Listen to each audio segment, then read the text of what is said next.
What's up, everybody? Jackson here today, as always, with my little brother Cheem. Hello, everybody. And today, we're going to be talking about something that made me mentally exhausted and feel incredibly angry at the amount of money Hollywood throws at stupidity and just wow. It's seriously like.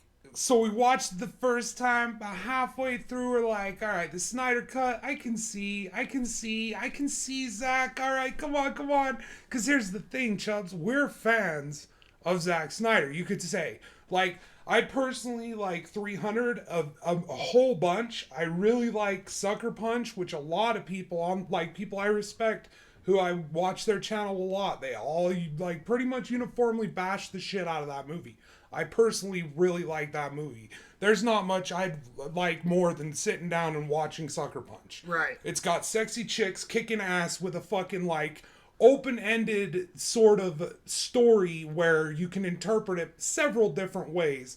And I like that because personally I like walking away from a movie and kind of having like wanting the movie to continue in my head. A perfect example of that is like the first Underworld movie. Right. I remember when I first saw the first Underworld movie, I walked away from it, and it wasn't even the movie that had gotten me so excited. It was the like where it could go, what it could be, what they could introduce and play around with. Of course, we saw where that ended up, but we're not gonna fucking talk about Underworld right now, are we? We're talking about Zack Snyder League. But his movies are really solid. I will agree with that. Like, I really like all of them. To be fair, he's only really done.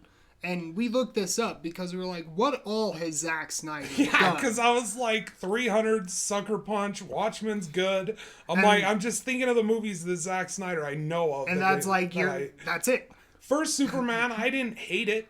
Right, Man of Steel. I didn't really care for it much, but that's more to the fact that I really don't think Superman's that cool of a fucking character. Sorry. Right. I think that he's like... You don't like the source material that much. No, I don't really care for a guy who just does everything who's weak to a rock. Right.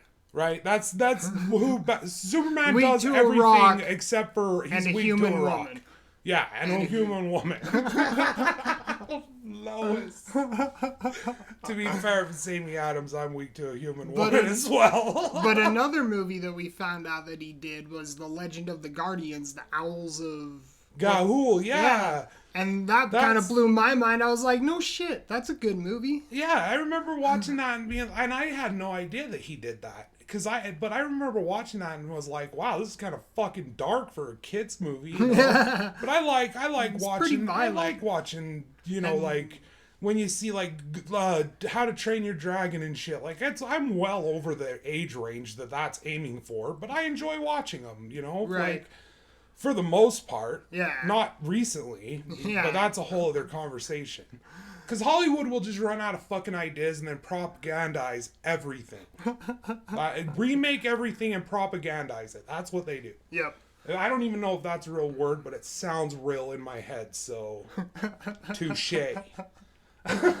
So what we did is we watched it the first time. We actually liked about halfway through. We were almost done with it, and I was like, oh my god, some stuff started happening that just made everything... It was like, at that point, it was like, oh... I realize what we've been watching, Chubbs. We've been watching someone eat shit in slow motion, and it's just, for the first half of it, we were like, oh, they're totally gonna make it. Yeah. It's gonna be alright. They're not gonna fall and they're crash. Totally gonna pull this off. And then, like, at the last half is just watching it slowly see their head just hit the stair, and, like, the concrete does not give, but their skull does, and blood just starts gushing out of an open head wound. All the while, it's like, doesn't even make sense how he fell in the first place. Because it's like, how could you take such a tip when, like, logically, in every aspect, there's a way to do what needs to be done here without completely ruining it. Yeah. Now, there's 3 writers. I don't know if that has anything to do with it. There's also WB, and I don't know what has anything to do with it. All I'm going to say is this movie is a pile of crap. It is a pile of crap. And we watched it a second time with our buddy of ours, And, like, I actually still enjoyed it kind of like I did the first viewing. Like, even during the first view, it's like the dude is cracking his head open. It's pretty entertaining to watch. Once you get there, you're just like, this is the part. Get ready to laugh. May as well watch him fucking bleed out at this point, dude.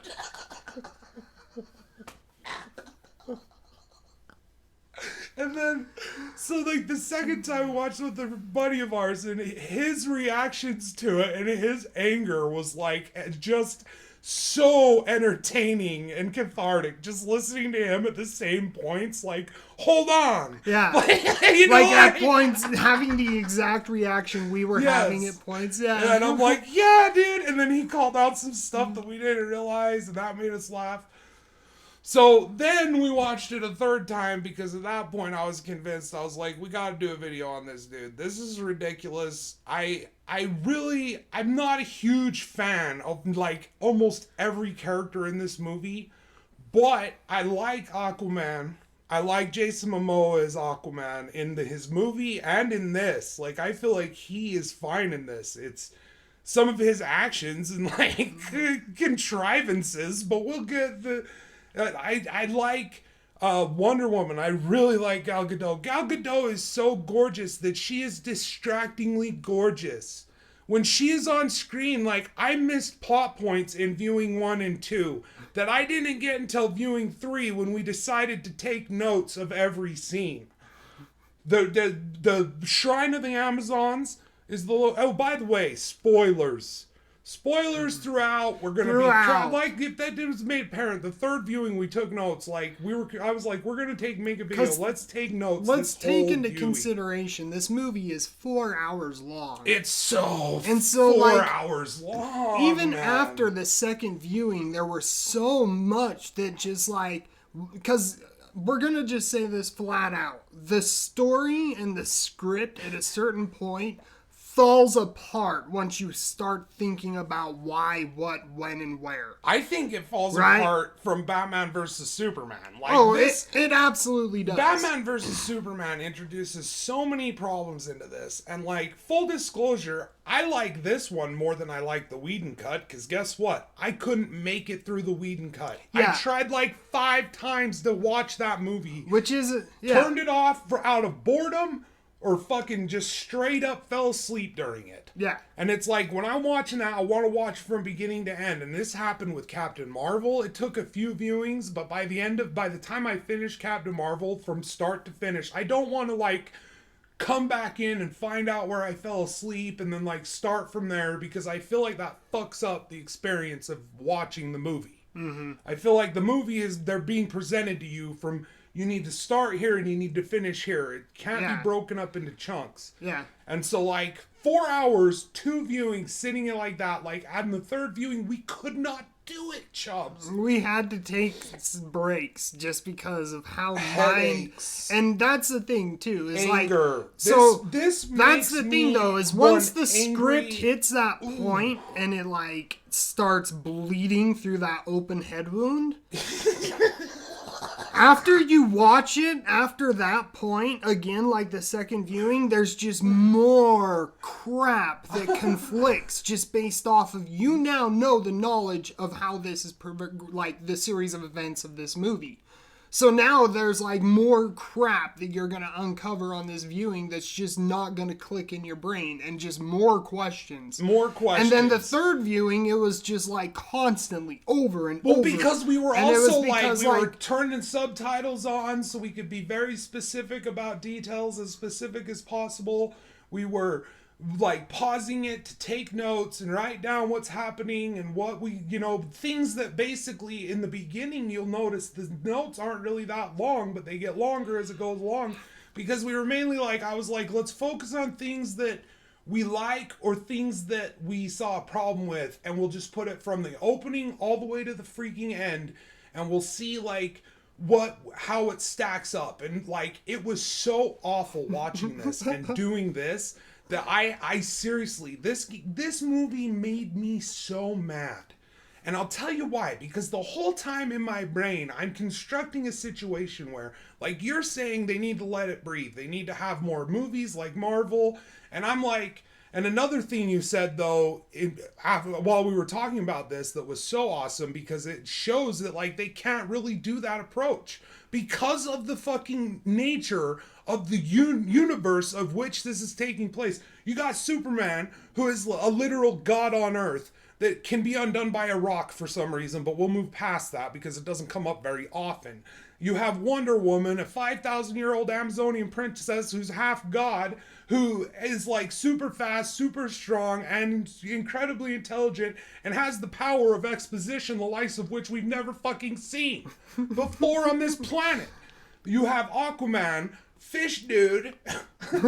Fish dude. He's Jason Momoa, okay? There you go. That's who Aquaman there you is. go. Don't fuck with Khal Drogo, you get done. Then there's the Flash, superhumanly fast and has the capability to rewind time. There's Cyborg, who's like, I've heard three different things now. One from you, there was the intro from the Doom Patrol, and then this movie, he has his own thing. So I don't even know what the hell Cyborg is. I didn't watch Teen Titans. I don't know who Cyborg is. Half human, half machine, pretty much. Yes, half human, half machine, all right? But this is the sort of lineup they have, and you can't have that sort of lineup without an opposing force that will be a suitable opponent for that. So that's why in Zack Snyder's first Superman movie, it's General Zod. Immediately, he goes for Zod. And here's why. And I don't think that this is a dig on anything that Snyder is, because I think that Snyder is a visionary director that can deliver some of the best action sequences, like really good movies. I like the way his movies look. I think they're entertaining as shit to watch. I like the slow down, speed up shit that he does. I enjoy that. You're not going to hear us critiquing that shit here. That's stuff that we actually enjoy a lot. So I think that he just should not be in charge of writing the story, because if you want to do like the build up, like you're talking with the letting it breathe, with the movies that build up to it, that in sequential order that makes sense within the universe and carry over, but are independent of that, like the Marvel movies, you want to do that, you need to establish like Lex Luthor as Lex Luthor. And I don't think that Zack Snyder's smart enough to do Lex Luthor the way Lex Luthor needs to be done. I know I'm not smart enough to do that. Like, I know you're not smart enough to do that, but someone out there can make Lex Luthor the Lex, because he's been done in the comics, he's been done in the cartoons that I've watched. Like, Lex Luthor is more compelling to me than Superman.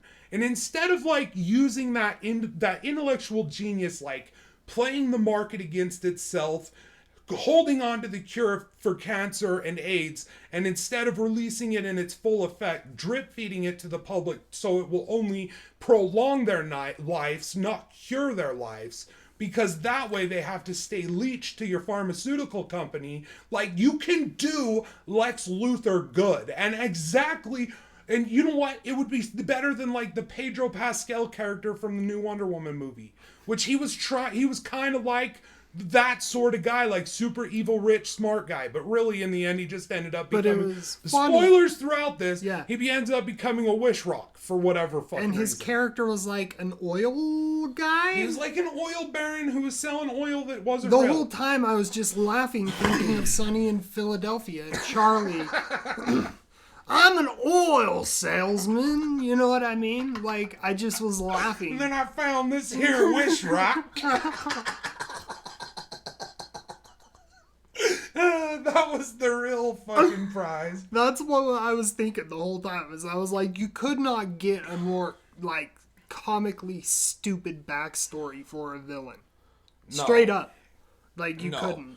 That movie was very... But very that was boring. 84. Gal Gadot was gorgeous. Which is chronologically before this. Which is another thing. Muddy she flies timelines. Yes. Muddy timelines. That's another point you were... But my counter to you saying that they need that... Right. Was that I say that even with 3 friggin' movies, because that's essentially what he had. He had Superman, Batman vs. Superman, and the friggin' Justice League, right? Those are his movies that he had total control over. And here's the thing, I don't know how much control Zack Snyder actually had over this, because you've got the studio executives that are wanting to know what's going on with their money. You got all of these third-party companies and advertisers and all them fuckers, and they want to know what's going on with their money. And it's like, they want to know that it's not going to be to this, and it's not going to be to that, and they're having fucking focus groups, and they're doing this, that, or the other. And the script is written by, like, Zack Snyder and two other people. Guys. And then it's probably changing a lot, like, because they're saying, we want this, we want that, we want this, we want that, and it's changing a lot just as you go, because unless it did change a lot, I hate the 3 people who wrote this movie. If Zack Snyder's involved, sorry, Zack, I'm no longer a fan. This is infuriatingly bad. This is ineptitude beyond the oversight of Warner Brothers execs. Straight up. Yeah, dude. Because, like, they're not telling you to write giant gaping plot holes with like motivations and stuff. You know what I mean? Like, they're just not, you know, what's funny to me is that when they hand them their script, Warner Brothers like, yeah.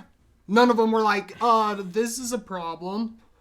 All of them were like, good. Or did they say, this is a problem, this is a problem, this is a problem, and micromanage drafts after drafts? I mean, that this is the one that they were like, this is the one. Well, that's what I'm saying. Somebody did. Yeah. Because it exists. Because it's the final version. And this is the Zack Snyder cut. This is the vision of the movie that it was meant to be. Yeah. And it is awful.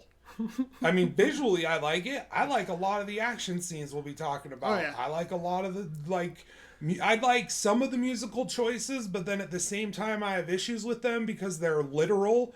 Then it's like, maybe instead of that, you have, like, I don't know, like, there was something really awesome about having, like, the sound of silence playing while the comedian's, like, going in and you're seeing, Dr. Manhattan's there and everyone's at the funeral, Rorschach's there, and it's just like that song and the rain, and like Zack Snyder does that shit good, in my opinion. He can make a scene feel heavy and important in the midst of like crazy cool action. Like, he really can do that. He just really obviously cannot write.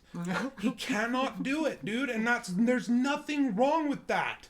And that's the thing, another thing that's frustrating, though, is I believe he wrote Sucker Punch, and I think Sucker Punch is a fucking damn smart movie. Yeah, and didn't he write You might think I'm stupid for saying that, but I think there's several ways to call that movie and figure out where those girls take place, and if they're all in the one at the end's head, or if they were all in her head and then she died and that was like the last thing she saw before she died. Like, I think, and that was like the greatest thing about that movie was that and the conversations we had after watching it, every viewing, like, I think it's this, I think it's that, it's this, it's that. It was an interesting movie to talk about and discuss and theorize about what's going on. And he wrote it. And it didn't, like, that's the thing about it, is he was obtuse with things, and like, he was very, like, you know, in some cases, like nail on the head, like, too blunt, you know what I mean, with certain aspects. But for the most part, that movie doesn't eat itself alive by the end of it. No. It doesn't bleed out in a fucking open head wound, gushing blood everywhere, to the point where a 5-year-old with any modicum of fucking logic in their brain can look at this and say, Daddy, what the hell is going on? Because I don't understand anymore. What happened? This is bad. This is bad. Oh. Okay. Okay, so this is going to be a very long video. And for that, we apologize. If you're not interested in watching this before having seen the movie, which I would understand, because we are going to go point by point throughout this whole damn movie right now. It's not going to be as in-depth as other people's. It's not going to be as, like, there's things that you're not going to hear us complain about that you will hear other people complain about. There's going to be a lot here that we complain about that has to do with the very, like, the whole shebang of the DC universe that they were trying to create and how flawed it is. And, like, I argue that this could be done, and we'll be giving points where we're like, hey, this is what we would have done. Because we, like, if we can do it, what are you millionaire fucks getting paid for? Fuck! To stare at Gal Gadot's ass, and god damn you for that! Get burned in hell for that, man. She's not real. Alright. Alright, so before we start doing this from chapter 1, the beginning, I just want to say that I would recommend you watch this. I do too. Because here's the thing. This is so entertaining, if only for the reason of, like, seeing how sharp your brain is. Like, how many things can you pick out that are just nonsensical and, like, gaping black holes of plot holes, man? Yeah. And I also want to say that I think it's a wise choice of Warner Brothers to do this. Mainly because, A, it makes the diehards who are going to explain away all the bullshit in this movie, just explain it away like it's nothing. They're going to be very grateful for that. People like us are going to watch it and rip it apart, and it's going to be I mean, I've already seen Red Letter Media has a video up, Mahler has a video up. I'm so excited to watch both of them, but we were like, we're not watching anything about this until we do this. So we haven't watched, but we did watch RLM's first Justice League half in the back. Of the Whedon cut. Yes. And, like, that was after I tried to watch it so many times and just could not finish it. I would fall asleep. I would get bored and turn it off. I gave up on it. And then that was after I watched Batman vs. Superman. And, like, I swear to God, dude, that movie, this is why I'm convinced you could do this in 3 movies. But anyway. But I would say that either way, Warner Brothers doing this, releasing the Snyder Cut, it will only bring awareness to the brand and profitability to the brand, which is really what you want, right? So either way, it's bringing awareness, it's keeping it in the trending fucking, like, all the news articles with their fucking 30 pages that you have to click through to see 1,000 ads by the time you're done with it. All of those are loving this. And it's only raising awareness for Superman, Batman, and the Justice League. All of them are getting, in the public mind. Mm-hmm. So anyway you cut it, it's a smart business decision. Because why not? You have all this footage, like Zach wants some reshoots, let him do some reshoots. Fuck it, it's only going to help us in the end. Give him full control, let him do whatever he wants. So he's like, all right, awesome, I'm going to do it. And he does a 4-hour-long, 8-part movie. And, like, his daughter had killed herself during the filming of this, so there's that to consider. Mm-hmm. There's lots of things to consider. So, like, I don't want to openly say, like, I did already, but I don't want to openly say, like, F you, Zack Snyder, because I really think that he is someone who has a visionary way of making a movie that I personally really enjoy. Like I said, I could throw on 300, Sucker Punch, Watchmen anytime. Mm-hmm. And I could enjoy every single minute of it, not feel like I'm watching something I've watched a dozen or more times, which I have. It would just be like, it's one of those movies that I could sit down and be entertained throughout the experience. And to think about this movie, that it's just like, and that's another thing that really made me so angry. It wasn't just that they're getting paid millions to be nonsensical and just up their own ass. It's that they have all of these makings, like Gal Gadot, fucking, I don't even know his name, but the dude who plays Cyborg, and his dad, who was in Terminator 2, I'm pretty sure he was the one who created Skynet, wasn't he? I think so. I'm not sure. It's fucking been years. But there's Momoa as fucking Aquaman.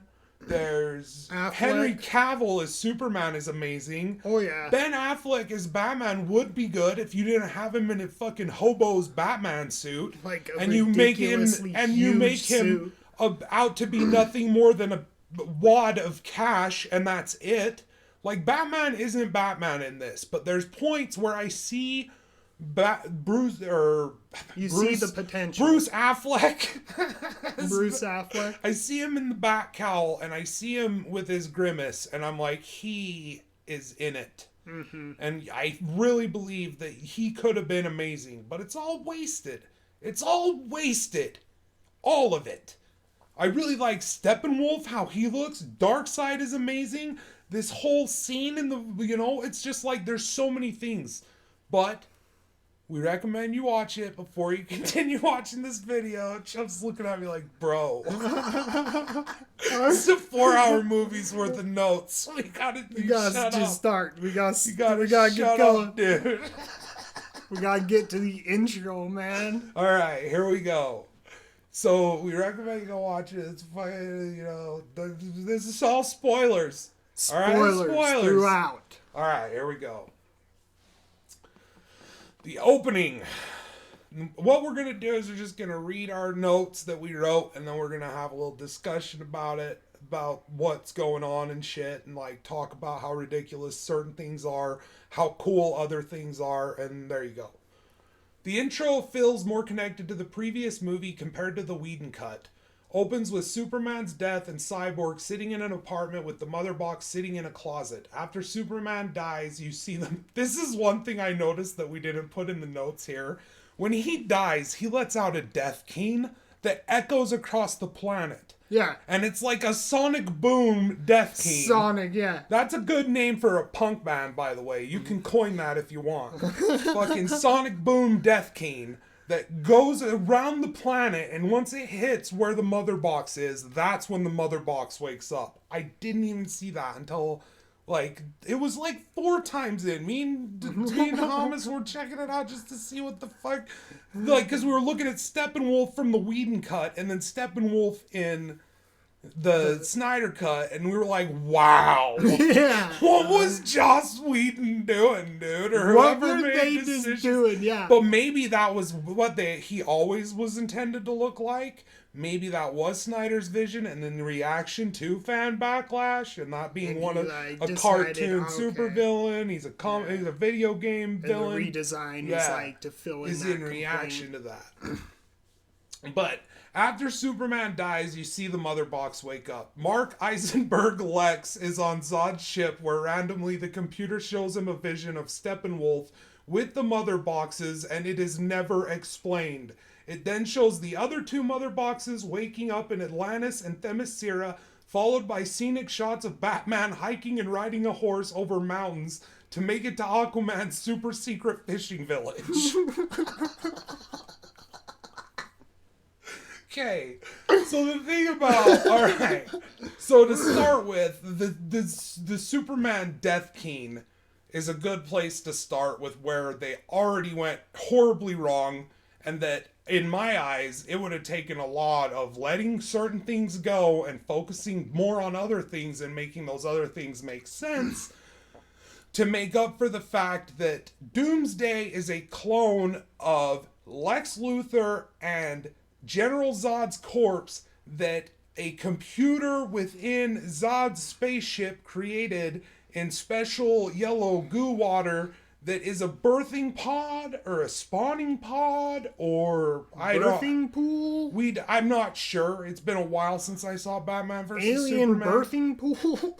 I just remember thinking what? What? And it's like, okay, so for my opinion, in an aspect that this movie already could have done better, is if you're going to do Doomsday, just do Doomsday. He's a clone. From what I understand Doomsday to be, and I may be wrong, I'm not a huge DC fanboy, but this is for what I understand Doomsday to be. And this is based on, I think, the Death of Superman cartoon that was released in the early 2000s, maybe the 2008, 9, and around that time. I don't remember. Time is immaterial. It was that 90s Justice League cartoon animation too. I remember that. Yeah, there was that too. So from what I understood that Doomsday was I understood Doomsday to be a weapon created by an advanced civilization on an alien planet, and it could not be controlled, and so it was contained in a super strong prison that resembled a pod, and then that was shot into space to a primitive planet so that if it ever woke up, it wouldn't damage anybody and it'd just be trapped on this primitive planet, right? Fast forward many years later, Earth is that planet. Lex Luthor finds it, thinks he can kill Superman with it, lets it go, not understanding what he's letting go. Right? That was what I understood Doomsday to be. Just do that, man. Like, why does it gotta be like Jesse Eisenberg is all of a sudden the Joker, and he's going into Zod's spaceship to cut himself like a fucking emo tween, so that he can throw General Zod's corpse in this orange goo water, cut himself into it, and then create Doomsday? Why? Because he wants to see gods fall or something. Because he doesn't have any motivations. Because he's an anarchist. He's the Joker now. That's legitimate. He doesn't like Law and Order and the American way, and he just hates the Man of Steel, and he knows that he has to do this. And like another thing, or whatever the hell his motivations is. But regardless, dude, Jesse Eisenberg is Jesse Eisenberg, and he is not a good Lex Luthor. I don't know what they were thinking with that decision, but I remember clearly like Jeff telling me that and thinking in my head like, what? Yeah. I couldn't see it. I couldn't imagine it. There's not a world in which I could imagine him doing a good job. I was willing to give him the benefit of the doubt, but I was like, what? Because you don't judge the performance until after you've seen it. But as far as Jesse Eisenberg is concerned, like the first movie I saw him in was, I think, Zombieland. Well, it's just an odd And then choice. I watched The Social Network. And the thing is after seeing him in multiple different movies, he's in playing that pizza multiple movie different, too. 30 minutes or less. There's multiple different movies I've seen him in playing multiple different roles, but every single role feels identical to each other. Like how he delivers line to how he's just this quirky, awkward nerd, whatever the hell guy. He is literally the exact same character in every single role I have seen him in. It's like Michael Cera. Yeah. He's another one. Yeah. He's pretty much always just Michael Cera. Exactly. Right? The thing about it is that Jeff was like, they're doing his son, like because Lex had a clone and that was his son, and I was like, oh, okay. So I didn't condemn it. But then you see it and you're like, that's just not Lex Luthor. It's not even Lex Luthor. So Lex Luthor's son is an anarchist who is the Joker. An angsty Joker-like character. Because he ends up in Arkham at the end of this the movie. So anyway, and I suppose that's because Batman caught him at the Zod ship. Because Batman takes everyone to Batman's Arkham? just like, you're going to Arkham, bitch. I'll take you to Arkham. That's my M.O. They'll fucking Unless I'm carving a bat signal on you to get you marked for murder. Yeah. Get you some mental help. So that was all messed up. But where this ties in better than the Whedon cut is the Whedon cut opens with like the cell phone footage with the horribly CGI'd mustache. With the child's interview of Superman. Yes. Oh, Superman! And it's like this one at least opens in continuity with what was happening previously, right? So it opens up with straight up like he just died from Doomsday and his death keen is now waking up the mother boxes, which is the thing that is the key thing in this movie, which still is just, oh my hell. Yeah. But either way, that's why we see Jesse Eisenberg in the General Zod. They call this thing, they never call it General Zod's ship. They call it the Superman ship, and they call it the Kryptonian ship in this movie. Yeah. That's a good segue into one thing that you'll hear us talk a lot about is where are we? Yeah. This movie, I have no sense of locations in this fucking movie. I don't know where we are, where these things are happening, what's happening. I can only deduce my knowledge of the previous movies and like what the movie is telling me, and it doesn't do a good job at any of it. At all. Any of it. It's like you never know where you are. At all. Anyway, but that's the thing is like the intro does feel better though because it is more in line with the continuity of the movie. Yes. But at the same time, it opens up this giant question of why is this Kryptonian spaceship showing Lex Luthor a vision of Steppenwolf with 3 mother boxes? Yeah. Like, how does it know that Steppenwolf specifically is coming to Earth looking for 3 specifically mother boxes? And why is it showing that to Lex and Luthor? This is like... That's like such a weird detail. We're going to wait to talk about all of the... There's just like several giant plot holes. Oh, yeah. We're not going to touch them until we actually became aware of them. And that's like how we tried to deduce the notes. Right. But we are going to be saying things that, like, during a certain... Anyway. Let's just do it. Let's do it. Dumbass. Quit So he's talking going to Aquaman's super secret fishing village.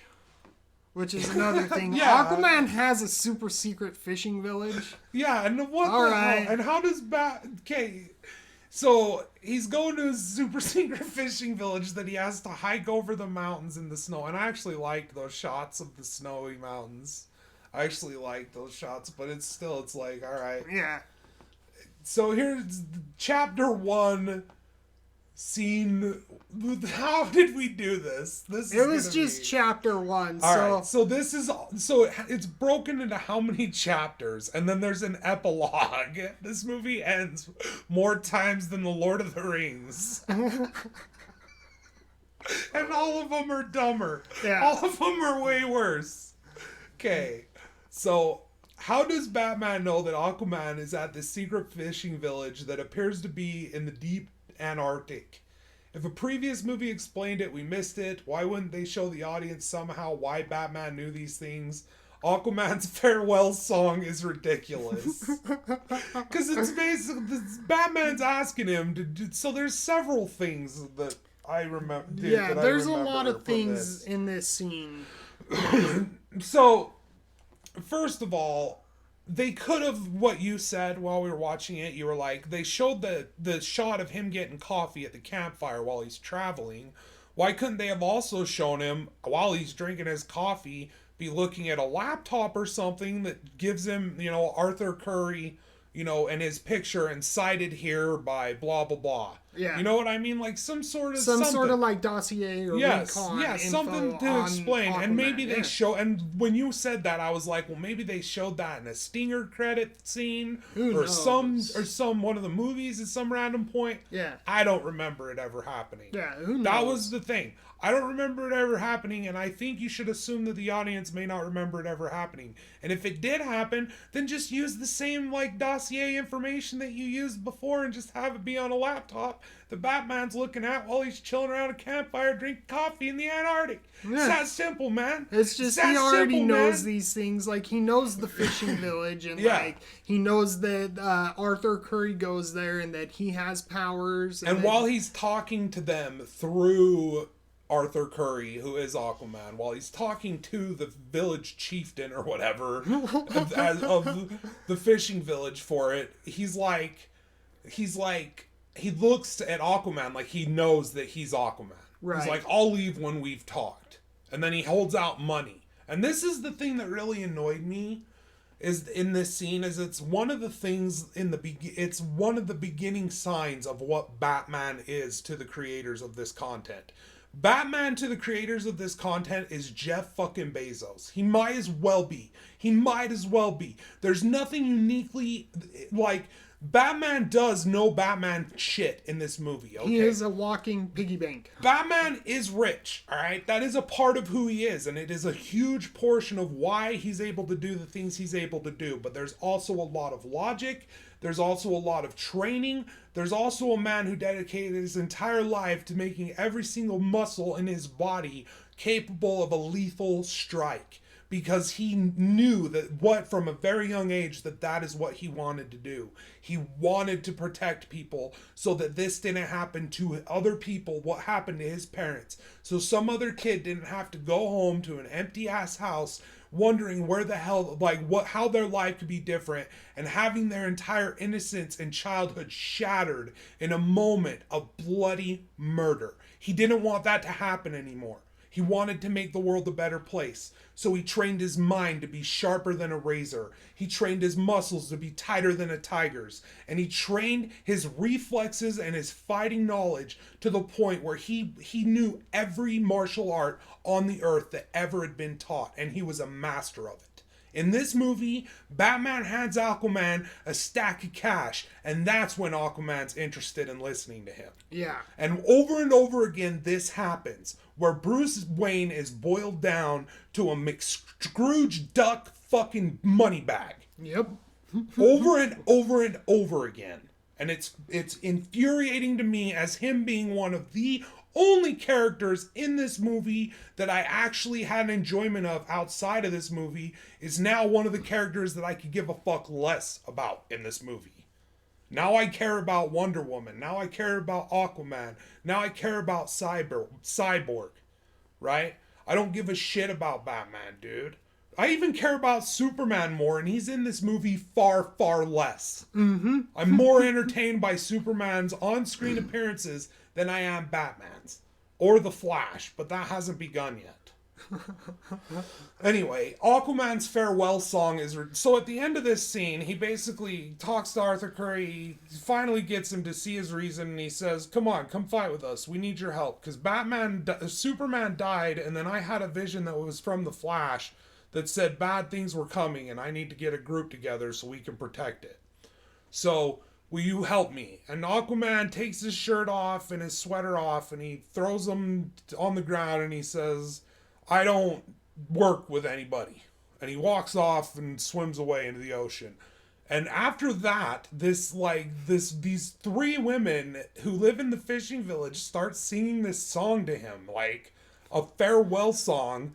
And then one of them grabs his sweater and orgasms over it. Like as she sniffs it all hard. And like sings with a renewed vigor. And it's so weird. I don't understand it. And the whole purpose of the scene, and I was really thinking about this one hard. Because it's such a weird shift between like this Batman is now, or Bruce Wayne is now confronting Arthur Curry, and they're walking along and he's asking him to join the team, and Aquaman says no, a man is strongest when they fight by themselves, and Batman's like, you ever heard of Superman? He died right next to me. Which once again, yeah, Aquaman's like, yeah, exactly what I meant. Yeah, like a man is stronger by himself. But anyway, Batman says like that's a selling point. Yeah. That's a selling point. Like, you should join me because Batman died, or Superman died at my side. Yeah. So like Okay, we're seeing this scene of Batman is putting together the team, right? Yeah. And Aquaman, and he talks about this fishing village when he's asking about Arthur Curry before he confronts Aquaman in the tavern of the fishing village. He's still like dancing around the subject. He's just there to talk to a man, and he's talking to the fishing village chieftain because he wants to find a man. And he's like, the whole time he comes from the ocean and all this crap. He like brings you guys like fish when you're starving in the harsh winter months or whatever. Yeah. So, like, it kind of serves the purpose of Aquaman is almost worshipped as, like, a god. I think that's what it is. And after you told me that, I was like, was he going for, like, a Lovecraftian? Like, these fishing village people are so backwards that they worship this guy. Like, they view him as a god? As a god, as a literal, like, superhuman being, kind of. Right. And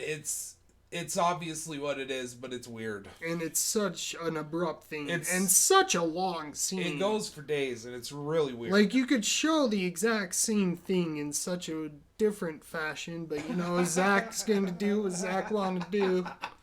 So... He likes his songs. He likes his impromptu God songs his impromptu to Aquaman. Soft songs. All right. After that, we see a scene of Martha Kent shows the farm was foreclosed upon, and it shows her in a truck pulling a U-Haul trailer, leaving the now bank-owned property. So the reason we brought this up, even though it's so fast, it just shows foreclosed, her getting in the car, driving with a U-Haul. This is more of a detail. This will come in later. Yes, yeah. But just remember that we see her leaving the house, and the bank says foreclosed for sale, and she's leaving chapter 1 with a U-Haul wagon. Yeah, and it's just another thing. Is the main thing about it. Is like they just kept stacking up. The longer and longer we went, they just like more and more, and we were like, why? Why are there so many things that don't make sense? That just should make sense. And things that don't even really need to make sense. But they just don't make sense. Top ineptitude. All right. Then we see a scene of Batman getting picked up by Alfred, where he tells him he found Aquaman, but he said no. Alfred responds with a joke at Batman's expense. The movie constantly does this, turning Batman into a human bank account and a walking joke in the film. And in this scene, he goes, I found him, to Alfred, right? But all we see later is Bruce Wayne telling Alfred to find people for him. Yeah. So how much work did Bruce Wayne actually do in this endeavor of tracking down Aquaman?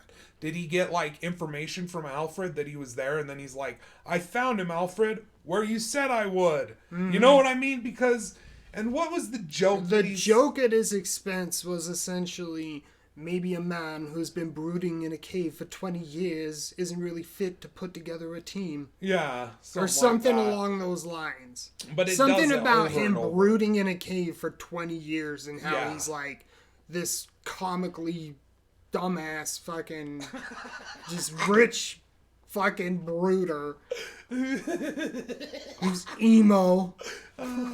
Some edgelord. Alright. Lois Lane sequence where she goes to Superman's memorial is really good and very Zack Snyder style. The song is a little bit literal and some subtlety and musical choice can go a long way. So the reason I say that is because it's one of those scenes like the fucking comedian's funeral. Right. Right, where he does the slow down, and it's almost exactly like that because it's raining. It's a song that's very somber and sad. But then the song says literally that they said our gods would outlive us. They said that our dreams would outlive us, but they lied. And it's like, while Lois Lane is staring at the busted memorial she goes of Superman, to pick up coffee and takes one to a cop who's like there watching the memorial, and he mentions like, you've been here for a lot, you know. Every thanks. day, yeah. Thanks, Miss Lane. Like she's familiar with the officer who's guarding the memorial. He's always the same officer. That's what he does. He guards the memorial. And Lois Lane always brings him a cup of coffee because he's the guy. He's the cop who guards the memorial. And another in thing, her grief, she just shows up here. I was gonna say, every I was day. like, Chubbz, write down how stupid it is that coffee shop puts a like cream design on the coffee and then they put a lid on it. Who's that for? And Chubbz is like, yeah, but dude, they're hipsters, the coffee shops. I bet you those baristas really do that. We're like, oh, this looks nice. Now let me put a lid on top of it. It takes them 20 minutes to fucking make like a wicked ass cool symbol, and then they just design. put a lid on it and hand it to the guy, and he goes, I don't thanks. want the rain to get in your coffee. He just takes it and shakes it and stirs it around. Thanks. Like the cop gives a shit if there's a cool leaf in cream on his coffee. He don't care. I promise you he don't care. That is like that's why that cop really likes Lois Lane, dude. That's like some top-notch coffee. They're putting symbols on it and then covering it with a lid. I bet you that shit tastes delicious. I bet you that's delicious coffee, man. Anyway, but you were like, they probably just do that, dude. And I was like, he just wanted a cool slow-mo shot of some dude pouring a symbol and cream on the coffee because he likes it. Which is a possibility. Yeah. But it also makes sense that they would just do it. They would just do that. Alright. Wonder Woman intro scene kicks ass, except the final baddie takedown, which is silly. The little girl at the end will never become as badass as Wonder Woman, a demigod. Okay, so this is really awesome. This whole scene is awesome, except for the end where it gets silly. But this scene, it shows like and I remember this scene from the other movie, and I like this one so much more. Because I had made it that far in the Whedon cut, where it was to the point where Wonder Woman was introduced, because that was pretty early on. But so it shows this guy at like it's multiple cuts, but it focuses, and it's, you know who it is? It's Ramsey, dude. Thomas called it. He's like, that's Bolton Ramsey. Yeah, dude, Bolton Ramsey. What was that guy's name? The little I think his name was Bolton Ramsey, but from Game of Thrones. The Bastard Ramsey? Yeah, the Bastard Ramsey. His dad plays this guy. Played the terrorist. And he's a terrorist. He's got a suitcase and he walks in, and it's really like The music's kind of pumping it, and like they just start shooting people when they get in the building. And it's cool. It focuses on his gun and his briefcase, and it'll cut to the front or to the back of him, and it'll mainly focus on cutting him when there's stuff happening around him. Yeah. So like, you see all that happening in the background while this guy's just casually walking up. Yeah, like it'll cut to the front of him walking up the stairs, and behind him you'll see these other terrorists shooting down innocent civilians. And this is one of those scenes where you're like, you can see that he knows how to shoot a fucking action scene, dude. Zack Snyder can make entertaining action scenes. And it's all the way through to the point where, so then we see Wonder Woman on the roof, and she's standing on like the Lady Justice or something. I don't know. The Statue of Justice. Either way, and she's like hanging onto the sword. This song plays whenever Wonder Woman does anything remotely badass through this movie. It is so overused, it's ridiculous. The Amazonian stinger. It's like, oh, and I actually like it when the song gets going and it's like that metal, like, like that. Like, I really like that stuff. And I did like the stuff in the beginning. Like, when I saw her and they played it, it was awesome. But then it just keeps happening. It's good for the intro. Over and over and over again. It's good for the intro, Zach. Over and over again. It's not good. It's good for the intro, man. Over and over and that's again. it. That's it. But she comes in, she lassos one of the dudes with her lasso of truth, proving once again how silly DC Comics is. And she forces this guy to reveal and the way he says it, it's just, this is the one thing about it. He's like, we're reactionary terrorists.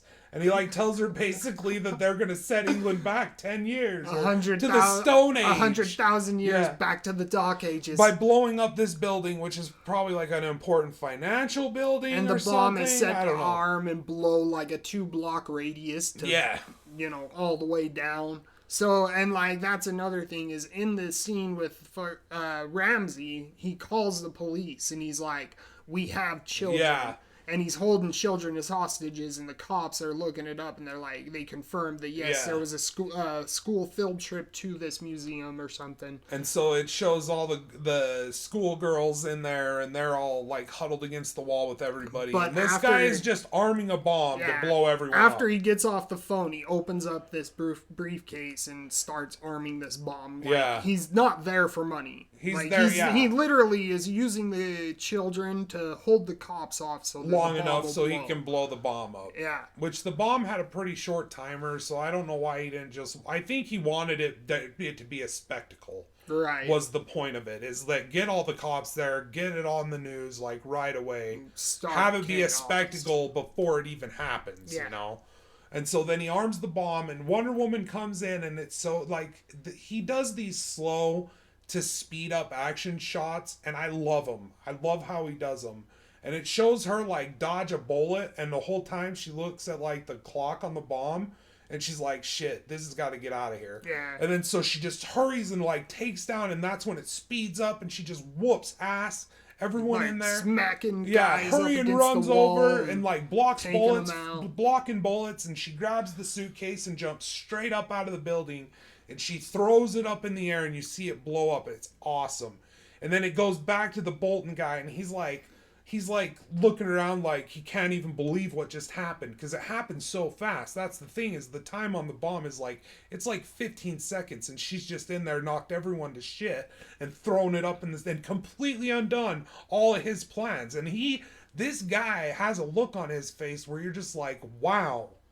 He gives a shit about what he's doing right now. Yeah. You can see it. It's like he just has this like dumbfounded, frustrated, like almost can't even believe what's happening look. And then he looks at the hostages and he's like, yeah, well, fine.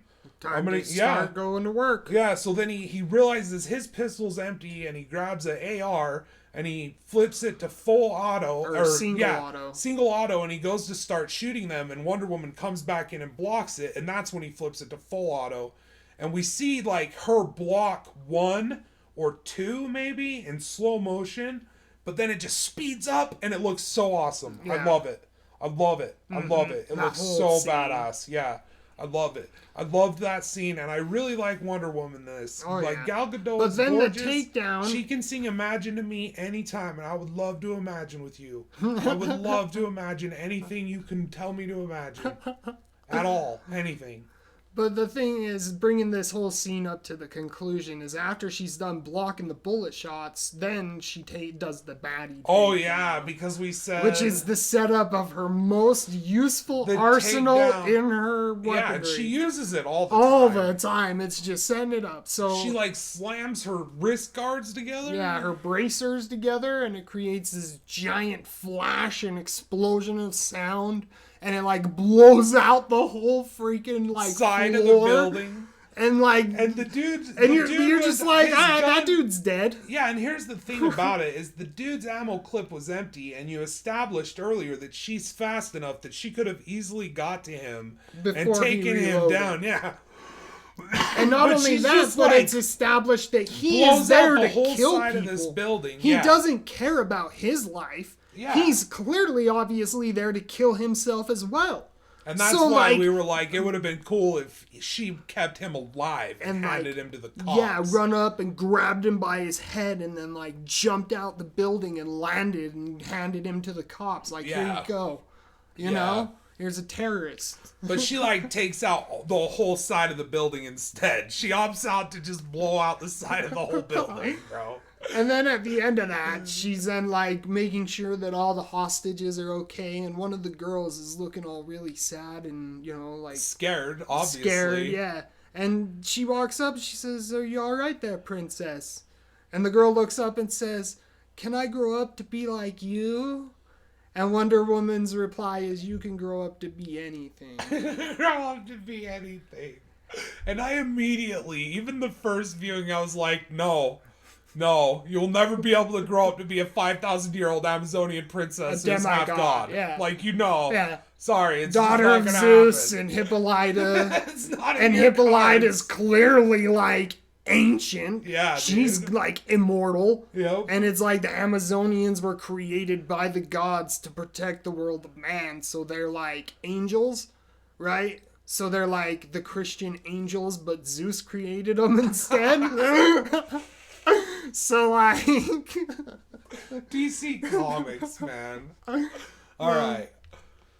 The next scene, Themyscira is the island where the Amazonians are banished to, but we don't understand why they're banished there. Like, I don't understand why they're banished there. Okay, so I've watched Wonder Woman once, and from what I gathered from that movie is they're not trapped there. Like, they stay there, and it's shrouded from human eyes, but like Chris Pine crash lands through the magic and what's cloud, confusing though is the and then movie like him makes and her just like bail.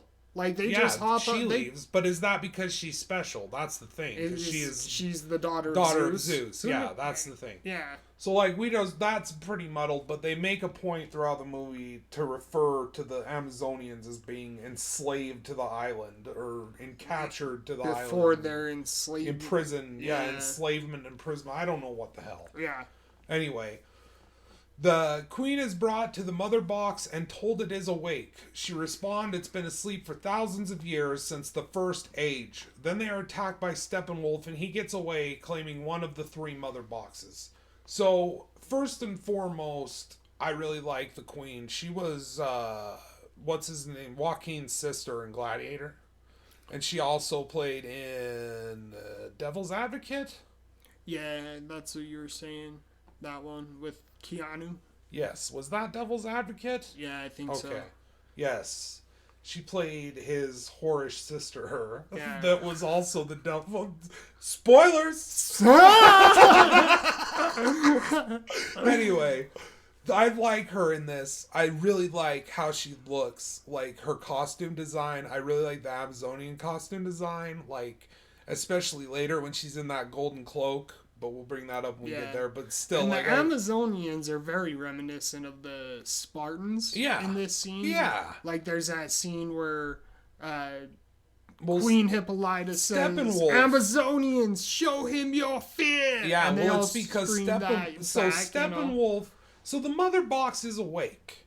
And here's the thing. We see the other mother boxes wake up, but then they go back to sleep. And this is where we start to get confused about the mother boxes. Now, to be frank, I was always confused about the mother boxes, and I was hoping that this movie would do a better job to explain what they are. It doesn't. It doesn't explain their limitations. It doesn't. It just explains that they do what you need it to do in that moment to do it. Yep. That's what they do.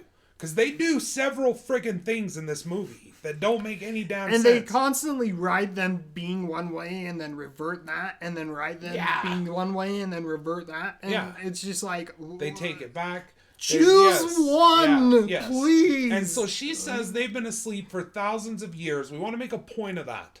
Because they've been asleep for thousands of years since the first age. And later on, something is said about them that doesn't add up with that. And we'll get there. But for now, Steppenwolf looks awesome. I really like the way Steppenwolf looks in this. I like his armor, how it's ridged and it moves a lot. I think that there was a lot of wasted opportunity using that armor in a very gruesome fashion. Like, I think it would have been cool to see him, like, bear hug someone and, like, juice them with the armor. Yeah, that would be cool. I know that's fucked up, dude, but I think that would be a badass scene. I was even thinking about that during the Aquaman scene. I was like, what would be cool is because Aquaman's just fighting him with his fists as if he went to punch him in the chest and have that suit punches like through lock his his arm, yeah, you know, and then he pulls it back and his hands like shredded or something. That would have been cool. Or like Mira, we'll get to that anyway. Yes, but I just felt like that was a waste opportunity. When I saw his armor, I immediately thought of Thibbledorf Plent from the R.A. Salvatore books. So, like, in my mind, I was like, that would be cool to see him do. This is like basically juice someone like Battle Ragers do. Yeah. That'd be cool. But he didn't.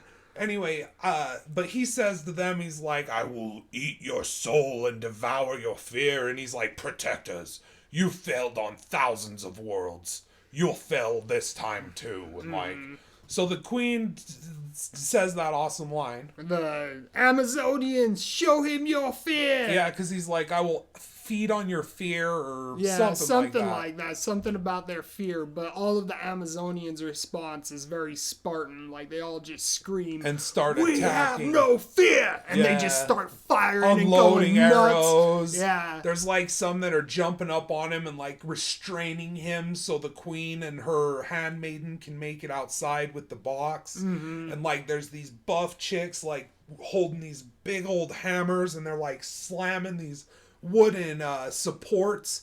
And what they do is they basically, so she makes it out and then all of her sisters that are left behind, they're actually dead and they sacrifice themselves to basically have this whole temple fall off into the ocean. Seal up. That was what fall. So it just seals it up and it falls into the ocean.